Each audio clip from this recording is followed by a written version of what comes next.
Good morning, sixth class. Last day we complete our short poem Beauty. And now today we start our chapter 5. Our chapter name is A Different Kind of Schools. तो देखो बच्चों, school के बारे में तो आप सभी जानते हैं क्योंकि आप सभी स्टूडेंट्स हैं और आप लोग स्कूल आते हैं, देखते हैं स्कूल कैसा होता है। लेकिन यहाँ जिस स्कूल की बात की गई है ये कोई कॉमन स्कूल नहीं है, ये है different kind of school. Different kind of school का मतलब है एक अलग प्रकार का विद्यालय, एक विशेष प्रकार का विद्यालय।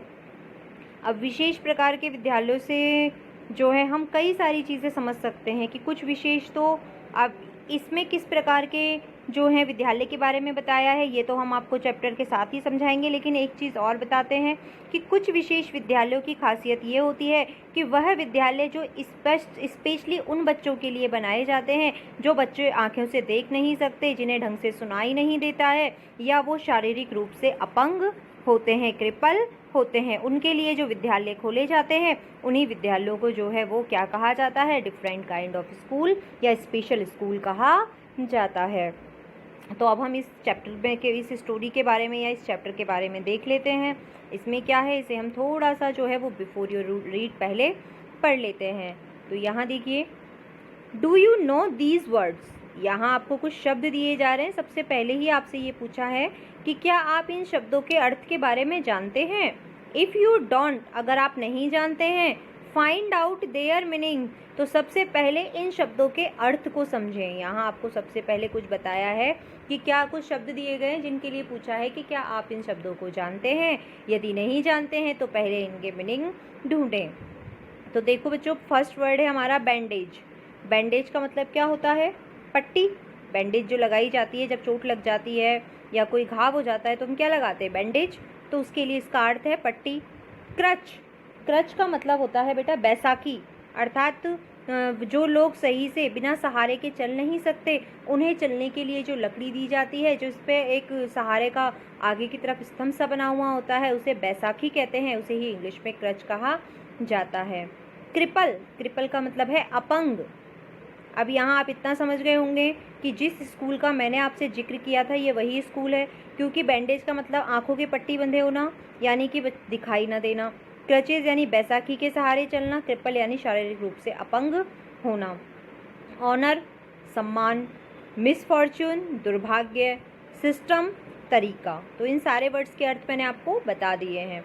अब यहाँ देखिए नेक्स्ट पॉइंट में, look at the pictures in this unit and guess in what way this school may be different from other school.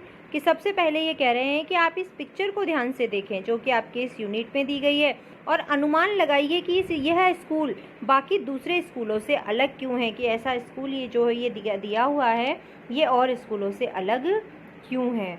इस पिक्चर को आपको बार बार ध्यान से देखने के लिए कहा गया है। अब हम थोड़ा सा अपनी स्टोरी पर आ जाते हैं। पिक्चर हमने देख ली है, मीनिंग्स हमने देख लिए हैं।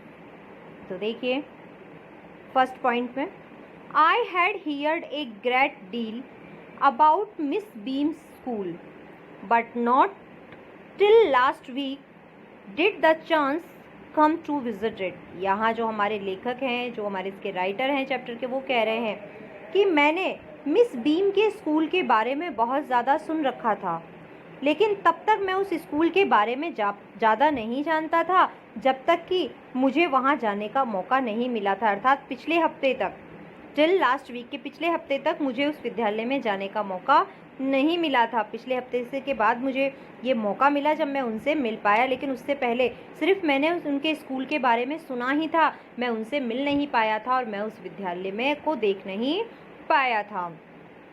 पर पिछले हफ्ते के बाद यानी कि अब जब मैं वहाँ पहुँचा, when I arrived there was no one in sight but a girl of about 12। यहाँ देखिए, जब मैं विद्यालय में पहुँचा, जब मैं उस विद्यालय में पहुँचा तो मुझे वहाँ एक 12 इयर्स की लड़की के अलावा कोई और दिखाई नहीं दिया। एक 12 इयर्स की लड़की मुझे दिखाई दी उस स्कूल में, उसके अलावा मुझे और कोई दिखाई नहीं दिया।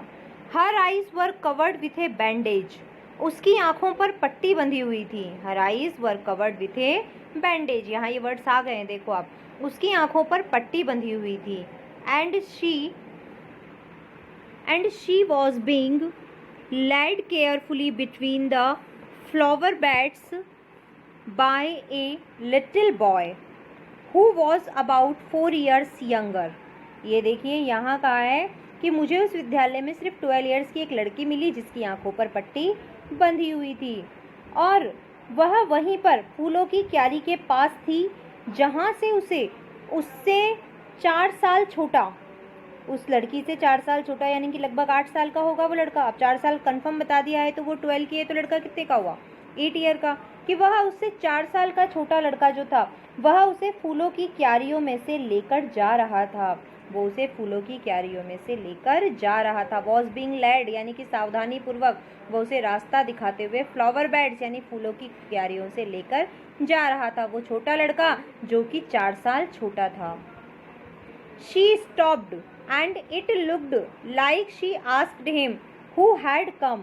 अब यहाँ देखिए कि जैसे ही वो जा रही थी लेकिन फिर रुकती है और रुककर उसे जैसे कि महसूस हुआ कि यहाँ कोई आया है, मतलब मेरे आने का एहसास उसे हो चुका था।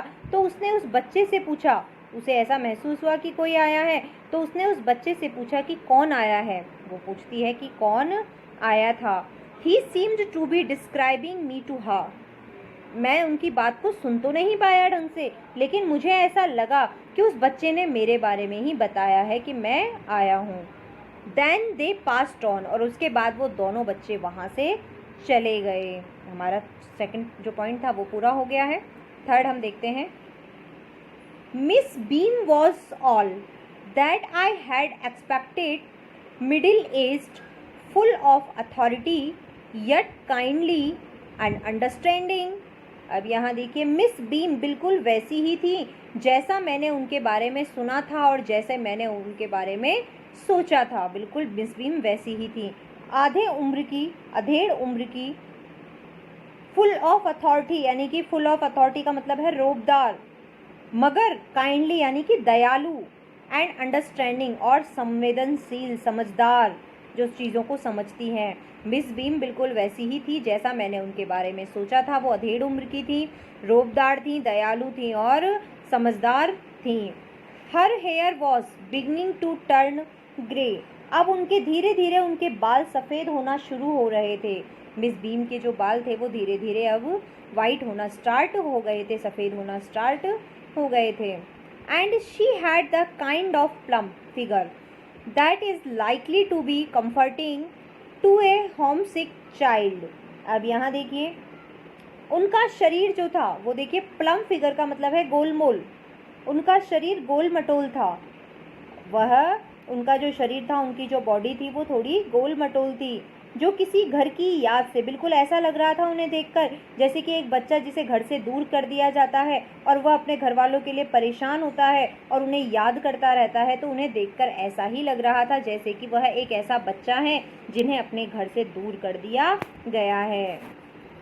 आई asked her some questions about her teaching methods which I had heard were simple. मैं जब मिस बीम से मिला तो मैंने उनसे जो है कुछ सवाल पूछे, वही सवाल जो उनके बारे में बहुत ज़्यादा फेमस थे। सभी ये कहा करते थे कि मिस बीम का तरीका, पढ़ाई करवाने का तरीका बहुत अच्छा है, वह बहुत सरल तरीके से पढ़ाती हैं और उनका तरीका पढ़ाने का इतना अच्छा है कि किसी को भी बड़े आसानी से समझ में आ जाता है। मैं भी इसी उम्मीद से वहाँ गया था, तो जैसे ही मैं मिस बीम से मिला तो मैंने मिस बीम के सामने अपने कुछ सवाल रखे और मैं उन सवालों के जवाब जो है वो मिस बीम से जानना चाहता था, क्योंकि मैंने उनके पढ़ाने के तरीके के बारे में बहुत कुछ सुन रखा था। तो मैंने उनसे यही जानना चाहा कि आप किस तरीके से आप पढ़ाती हैं, आप मुझे बताइए, क्योंकि सभी ये कहते हैं कि आप बहुत इजी गोइंग तरीके से पढ़ाती हैं, जो बच्चों को बहुत अच्छे से समझ में आता है और आपके पढ़ाने का तरीका बहुत ज़्यादा सरल है। तो ये सवाल मैंने उनसे पूछे। तो देखो बच्चों, आज जो हम स्टोरी पढ़ रहे थे, ये स्टोरी आज जो हम ये चैप्टर पढ़ रहे हैं, ये चैप्टर एक डिफरेंट काइंड ऑफ स्कूल का है, जिसमें आपको स्टार्टिंग में कुछ वर्ड्स दिए गए, जिन वर्ड्स के बाद ही आपको बताया है कि अब आप पहचानना है कि आपके विद्यालय से ये विद्यालय कैसे अलग है। तो यहाँ जो हमारे राइटर हैं वह हमारे राइटर सबसे पहले कहते हैं कि यहाँ इस स्कूल को चलाने वाली जो थी मिस बीम, मैं उनसे कभी नहीं मिला था, मैंने सिर्फ उनके बारे में सुना था, लेकिन तब तक मैं उन्हें नहीं जान पाया था जब तक पिछले हफ्ता से पहले मैं उनसे जब तक नहीं मिला तब तक मैं उनके बारे में जान नहीं पाया। लेकिन जब मैं उनसे मिला तो मैंने देखा कि मिस बीम बिल्कुल वैसी ही थी जैसा कि मैं उम्मीद कर रहा था। सबसे पहले जब मैं विद्यालय पहुंचा तो मुझे विद्यालय में कोई दिखाई नहीं दिया, सिर्फ एक 12 साल की लड़की जिसकी आंखों पे पट्टी बंधी हुई थी वो फूलों की क्यारी के पास खड़ी थी, और वहीं से उसे 4 साल छोटा लड़का जो था, 8 साल का लड़का, वह उसे रास्ता दिखाते हुए वहां से लेकर जा रहा था। लेकिन आंखों पे पट्टी बंधे होने के बावजूद उस लड़की को मेरे आने का आभास हो गया था, तो उसने उस लड़के से पूछा था कि कौन आया था, और मैं उनकी बातें तो सही से सुन नहीं पाया लेकिन इतना अनुमान लगा लिया कि उसने मेरे ही बारे में बताया था। और उसके बाद वो दोनों बच्चे वहाँ से चले जाते हैं। इसके बाद मेरी मुलाकात मिस बीम से होती है। मिस बीम बिल्कुल वैसी ही थी जैसा कि मैंने उम्मीद की थी, जैसा कि मैं उनके बारे में सोच रहा था। मिस बीम एक अधेड़ उम्र की रौबदार महिला थी। स्वभाव से वो बहुत ज़्यादा दयालु और समझदार थी, संवेदनशील थी, चीज़ों को समझने वाली थी। अब वो धीरे धीरे उम्र के अनुसार उनके धीरे धीरे जो बाल थे वो सफ़ेद होना शुरू हो गए थे। उनका शरीर गोल मटोल था और उनको देखकर ऐसा लगता था जैसे कि जब किसी छोटे बच्चे को अपने पेरेंट्स से, अपने परिवार से दूर कर दिया जाता है तो वो जिस प्रकार से रहता है, सांत्वनापूर्ण होकर रहता है, उसी प्रकार से वो एकदम से दिखाई दे रही थी। लेकिन जब मैं उनके पास पहुंचा तो मैंने उनसे कुछ सवाल किए। वो सवाल उनके पढ़ाने के तरीके के बारे में थे, क्योंकि उनके बारे में ये बात फेमस थी कि मिस बीम एक बहुत अच्छे तरीके से पढ़ाती हैं, उनके पढ़ाने का तरीका बहुत ज़्यादा सिंपल है। तो मैंने उसी पढ़ाने के तरीके के बारे में मिस बीम से कुछ सवाल पूछे। तो बेटा आज के लिए हमारे जो ये चैप्टर है इसे हम यहीं तक करेंगे। इसके आगे का जो चैप्टर है वो हम नेक्स्ट डे करेंगे। आप लोग अपना चैप्टर रिवाइज कर लेना, जो क्वेश्चन आंसर्स है वो करते रहो, पोएम कंप्लीट करो, क्योंकि अब आपका जो है वो टेस्ट वगैरह कभी भी हो सकते हैं, तो उसी हिसाब से आपको तैयारी पूरी रखनी है। और सही से समझने के लिए वीडियो को आराम से पूरी तरीके से देखोगे तभी आपको ये सारी चीज़ें समझ में आएंगी।